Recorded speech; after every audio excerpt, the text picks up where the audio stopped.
For example, 34. Driving down the road on 34 from Malcolm to where it branches into 2 lanes. You know what a lot of people want to do? They want to pass me for me going 60 when they want to be going 65 or 70. What tells them they're not supposed to? Double yellow lines. Deal with it. Because that's the law.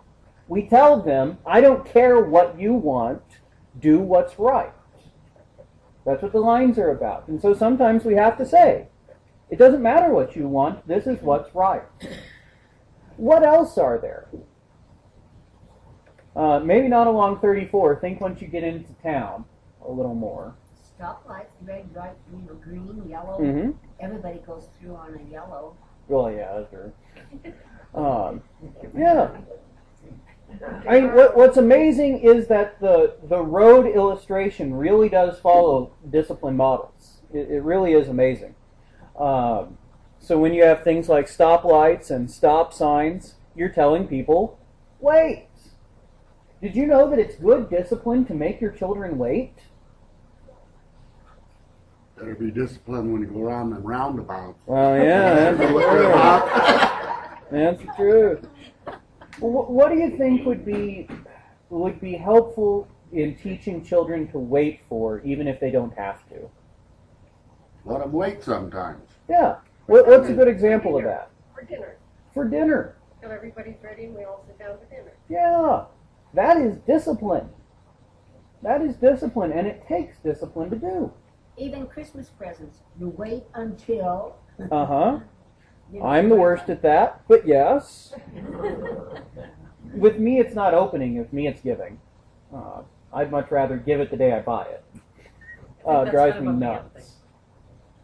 I have it. Why should I wait? I got so excited. Here, open it now, even though it's 4 days before Christmas. Exactly. Exactly. But sometimes discipline is about teaching people to wait. What do you think curbs are for? To help you out of the way. That's the truth. It does throw your car out of alignment when you do what? Drive over it. When you drive over it. Especially going fast. Uh-huh. So then what's the point of a curb? Well, it's to discourage you from driving off the road. Yeah. There's going to be problems if you do. Yeah. And did you know a curb is typically just high enough that it will cause some type of damage to your vehicle if you hit it? Which is there so that people say, I don't want to damage my vehicle, so I won't hit it. The other side of that, when you're starting out driving, I don't know how many of you did this when you were learning to drive, but you hit that curb at least once. And what happened when you hit that curb at least once? Wasn't good. Did you ever do it again? On purpose? No, the thought was, let's not do that again. That's discipline. Think of the curb like the rod. You discipline the child once. If the child is receptive enough and thoughtful enough to figure, oh, that discipline hurts. I don't want hurt again. Let's not do that bad thing again. That's what we're talking about. Now, I don't know how many of you were good children, easy children, horrible pain in whatever body part you want to use children. But you will notice some children do not take well to swats. Some children, if you use a paddle, it will simply harden them. I don't know if any of you were that child who, ow, that hurt, how will I get away with it next time? As opposed to, I won't do it again, it's a, how will I get away with it next time? There are those children. There are those children. When you have such a child, what's the point of discipline? Is there still a point to discipline with those type of children? Sure. Yes. Will the same type of discipline work? No. No. And so you frequently have to try something else. What's the famous phrase? If the stick doesn't work, use the carrot. Sometimes you have to take things away from people. Sometimes you have to put good things in front of them to encourage good behavior. But all the while, the goal is discipline. Is there different discipline for different crimes? Yes. Or different bad attitudes or different... Frequently. Yeah. Because nowadays, it seems like to me, you don't touch, physically spank a child for any reason. Because if you do, you're the one that gets blamed and criticized and told why you should not have done that. And, see, interestingly, there was something on the news that made Veronica jump on the web and research this just last night, I think it was. There are a number of states in, go figure, New England, that have made it illegal to spank your children. However, Veronica also found in her research that there are a couple of states, one in particular, that has made it more allowable to spank your child. That state would be Texas, where they have just ensured that it doesn't matter what gender the principal is, they are allowed to spank the child in elementary school.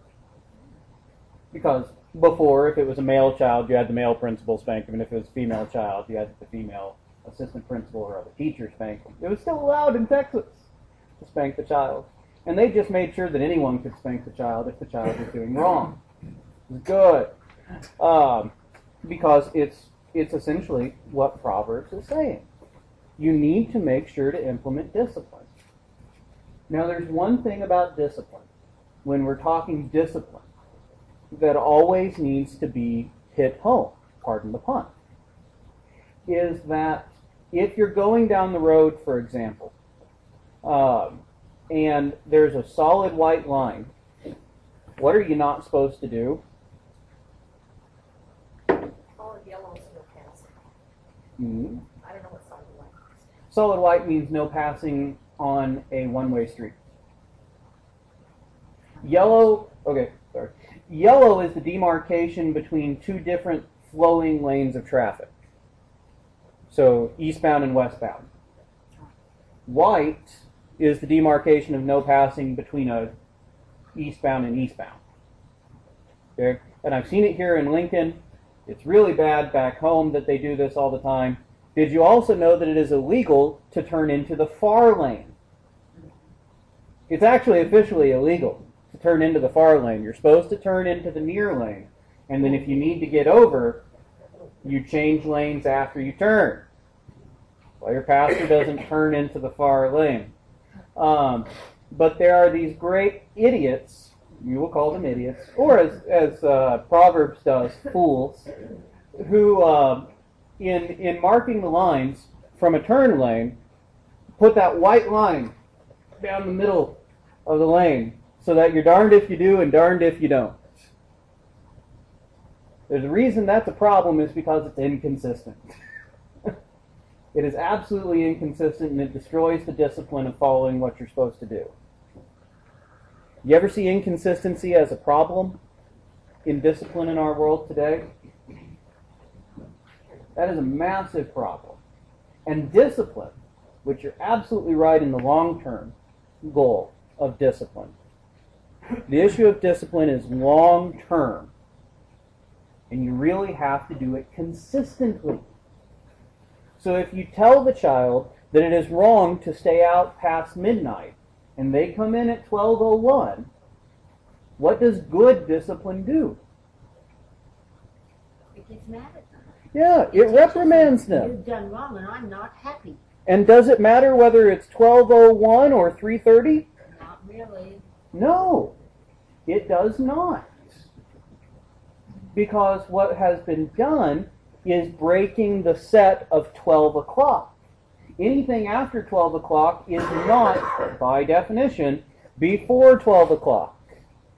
And if you tell them you're supposed to be in before 12 o'clock, you need to consistently apply it. Otherwise, do you know what the minds of children do?